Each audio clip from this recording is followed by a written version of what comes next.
Let's mic चुनावी यात्रा। नमस्कार, लेट्स माइक में आपका स्वागत है। चुनावी यात्रा के साथ मैं राखी जैन। पश्चिम बंगाल विधानसभा चुनाव 2026 में एक ऐसा फैसला सामने आया है जिसने पूरे चुनावी परिदृश्य को झकझोर दिया है। चुनाव आयोग ने दक्षिण 24 परगना की फालना विधानसभा सीट पर 29 अप्रैल को हुई वोटिंग को रद्द कर दिया है और सभी 285 बूथों पर दोबारा मतदान कराने का आदेश दिया है। ये कोई सामान्य प्रशासनिक फैसला नहीं है, बल्कि ये इस बात का संकेत है कि चुनाव प्रक्रिया में आई शिकायतों को आयोग ने गंभीरता से लिया है। ये फैसला ईवीएम में गड़बड़ी और हिंसा की शिकायतों के बाद लिया गया। सबसे चौंकाने वाली बात यह रही कि एक बूथ पर ईवीएम में भाजपा के बटन के आगे टेप लगा हुआ पाया गया। ये सिर्फ तकनीकी गड़बड़ी नहीं, बल्कि चुनावी प्रक्रिया की निष्पक्षता पर सीधा सवाल खड़ा करता है।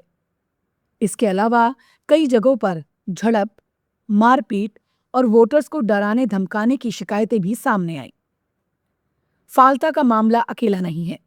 इससे पहले मगराहट पश्चिम और डायमंड हार्बर के 15 बूथों पर भी दोबारा मतदान कराया गया था, जहां लगभग 90% वोटिंग दर्ज हुई।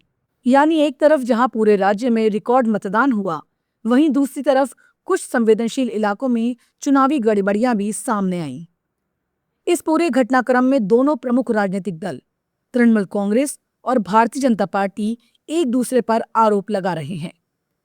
भाजपा का आरोप है कि सत्ताधारी दल के कार्यकर्ताओं ने वोटर्स पर हमला किया और मतदान प्रक्रिया को प्रभावित किया।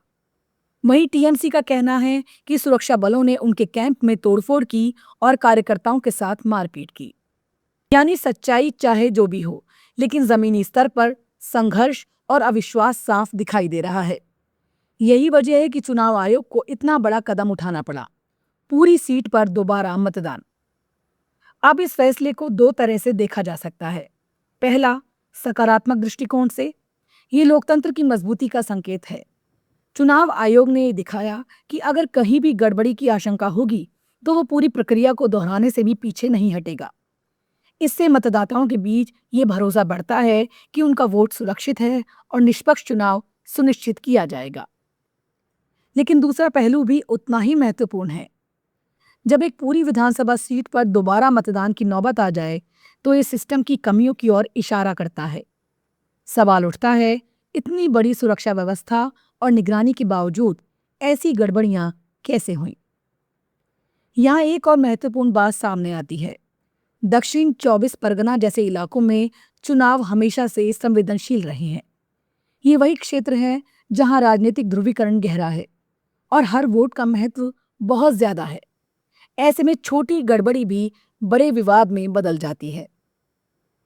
इस पूरे घटनाक्रम का चुनावी गणित पर भी असर पड़ेगा। दोबारा मतदान 21 मई को होगा और इसका परिणाम 24 मई को आएगा, यानी बाकी राज्य के नतीजों के बाद। इसका मतलब ये है कि अगर राज्य में सीटों का अंतर कम रहता है तो फाल्ता सीट किंग मेकर की भूमिका निभा सकती है। इसके अलावा इस फैसले ने एक और संदेश दिया है कि चुनाव सिर्फ वोट डालने तक सीमित नहीं है, बल्कि उसकी निष्पक्षता उतनी ही महत्वपूर्ण है। अगर कहीं भी उस पर सवाल उठते हैं तो पूरी प्रक्रिया को दोहराना भी जरूरी हो जाता है। राजनीतिक तौर पर देखें तो ये मुद्दा दोनों पार्टियों के लिए अलग अलग तरीके से काम करेगा। भारतीय जनता पार्टी इसे सिस्टम में गड़बड़ी और सत्ताधारी दल की नाकामी के रूप में पेश करेगी, जबकि तृणमूल कांग्रेस इसे निष्पक्षता की जीत और साजिश के खिलाफ कार्रवाई के तौर पर दिखा सकती है। यानी चुनाव खत्म होने के बाद भी सियासत जारी है। अब मैदान बूथ से निकलकर रीपोल तक पहुंच गया है। आखिर में सबसे बड़ा सवाल यही है, क्या फाल्ता का रीपोल लोकतंत्र को और मजबूत करेगा, या ये संकेत है कि चुनावी प्रक्रिया में अभी भी सुधार की जरूरत है? जो भी हो, इतना तय है कि बंगाल का ये चुनाव हर मोड़ पर नया इतिहास लिख रहा है और फाल्ता की ये सीट उस इतिहास का सबसे दिलचस्प अध्याय बन चुकी है। अब बात दूसरे मोर्चे की। पश्चिम बंगाल चुनाव जहां एक तरफ मैदान में राजनीतिक लड़ाई बन चुका है, वहीं दूसरी तरफ एक और मोर्चा खुला है कोर्ट का। और इस मोर्चे पर ममता बनर्जी और उनकी पार्टी तृणमूल कांग्रेस को लगातार झटके लगे हैं। ये सिर्फ कानूनी हार जीत का मामला नहीं है, बल्कि इससे चुनावी नैरेटिव भरोसा और सत्ता की साख तीनों पर असर पड़ रहा है। सबसे बड़ा विवाद शुरू हुआ SIR यानी स्पेशल इंटेंसिव रिवीजन से। चुनाव आयोग ने मतदाता सूची की गहन समीक्षा शुरू की, जिसमें लाखों नाम हटाए गए। ममता बनर्जी ने इसे सीधे तौर पर मतदाताओं को परेशान करने की साजिश बताया और मामला सुप्रीम कोर्ट ऑफ इंडिया तक ले गई। ये अपने आप में असामान्य था कि एक मुख्यमंत्री खुद कोर्ट में दलील दे रही थी, लेकिन अदालत ने चुनाव आयोग के अधिकारों को सही ठहराया और साफ कहा कि प्रक्रिया में बाधा बर्दाश्त नहीं की जाएगी। यहां से पहला बड़ा संकेत गया कि संस्थागत स्तर पर ममता सरकार को समर्थन नहीं मिल रहा। इसके बाद आईपैक और ईडी से जुड़ा विवाद सामने आया। प्रवर्तन निदेशालय की कार्रवाई को लेकर राज्य सरकार और केंद्र के बीच टकराव खुलकर सामने आया। अदालतों में यह सवाल उठा कि क्या जांच में बाधा डाली गई। सुप्रीम कोर्ट की सख्त टिप्पणियों ने इस विवाद को और गंभीर बना दिया। इससे संदेश गया कि राज्य सरकार और केंद्रीय एजेंसियों के बीच टकराव अब सिर्फ राजनीतिक नहीं बल्कि कानूनी संकट भी बन चुका है। तीसरा बड़ा झटका तब लगा जब चुनाव आयोग ने निष्पक्षता सुनिश्चित करने के लिए कई अधिकारियों के तबादले किए। तृणमूल कांग्रेस ने इसे राजनीतिक साजिश बताते हुए कलकत्ता हाई कोर्ट में चुनौती दी, लेकिन कोर्ट ने याचिका खारिज कर दी। अदालत ने साफ कर दिया कि चुनाव आयोग स्वतंत्र संस्था है और उसे अपने फैसले लेने का पूरा अधिकार है। ये फैसला सीधे तौर पर राज्य सरकार की प्रशासनिक पकड़ पर सवाल खड़ा करता है। सबसे दिलचस्प और निर्णायक मोड़ आया काउंटिंग को लेकर। चुनाव आयोग ने फैसला किया कि मतगणना के दौरान सुपरवाइजर के रूप में केवल केंद्र सरकार और सार्वजनिक क्षेत्र के कर्मचारियों को लगाया जाएगा, राज्य कर्मचारियों को नहीं। टीएमसी ने इसे पक्षपातपूर्ण बताते हुए कोर्ट का दरवाजा खटखटाया, लेकिन हाई कोर्ट और फिर सुप्रीम कोर्ट दोनों ने आयोग के फैसले को सही ठहराया। इस फैसले का राजनीतिक मतलब बहुत बड़ा है। इसका सीधा संदेश है कि चुनाव आयोग को राज्य मशीनरी पर भरोसा नहीं है, या कम से कम वो पूरी तरह उस पर निर्भर नहीं रहना चाहता। और यही वो बिंदु है जहां यह पूरा मामला सिर्फ कानूनी नहीं बल्कि विश्वास के संकट में बदल जाता है। अब बात आती है सबसे संवेदनशील पहलू की, राज्य पुलिस पर भरोसा। ममता बनर्जी ने खुद सार्वजनिक रूप से कहा कि पुलिस ठीक से काम नहीं कर रही और उस पर सुपर पावर यानी चुनाव आयोग का दबाव है। ये बयान असामान्य है क्योंकि आमतौर पर कोई भी मुख्यमंत्री अपनी ही पुलिस पर सवाल नहीं उठाता। इसका राजनीतिक संकेत साफ है, राज्य सरकार और प्रशासन के बीच दूरी बढ़ रही है, और जब चुनाव के समय ये दूरी दिखने लगे तो इसका सीधा असर चुनावी प्रक्रिया पर पड़ता है। ये पूरा घटनाक्रम मिलकर एक बड़ा सवाल खड़ा करता है, क्या ये सिर्फ कानूनी झटकों की श्रृंखला है या फिर ये ममता सरकार के लिए संस्थागत चुनौती बन चुका है।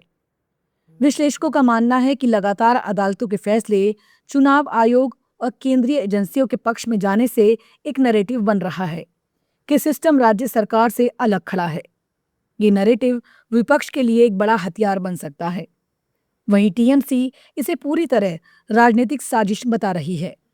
पार्टी का कहना है कि केंद्र सरकार और उसकी एजेंसियां मिलकर राज्य सरकार को कमजोर करने की कोशिश कर रही हैं।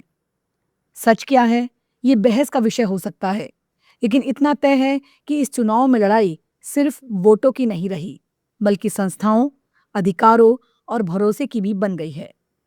और अब सबसे बड़ा सवाल, जब 4 मई को मतगणना होगी तो क्या ये पूरा विवाद नतीजों को लेकर नए सवाल खड़े करेगा या फिर परिणाम ही सारे विवादों का जवाब बन जाएगा।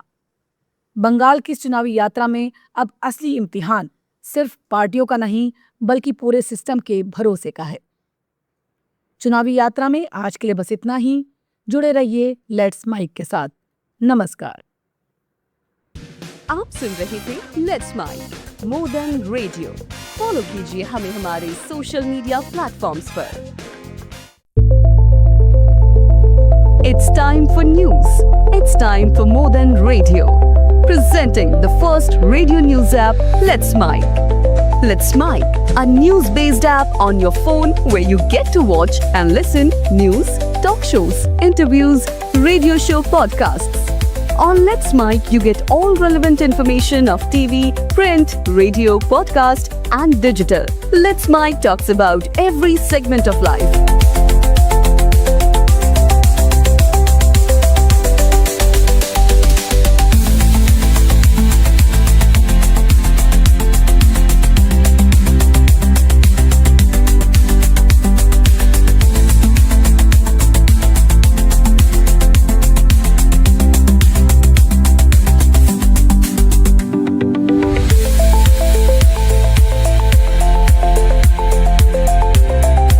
Download the app now from Play Store. Available both on Android and iOS mobile phones.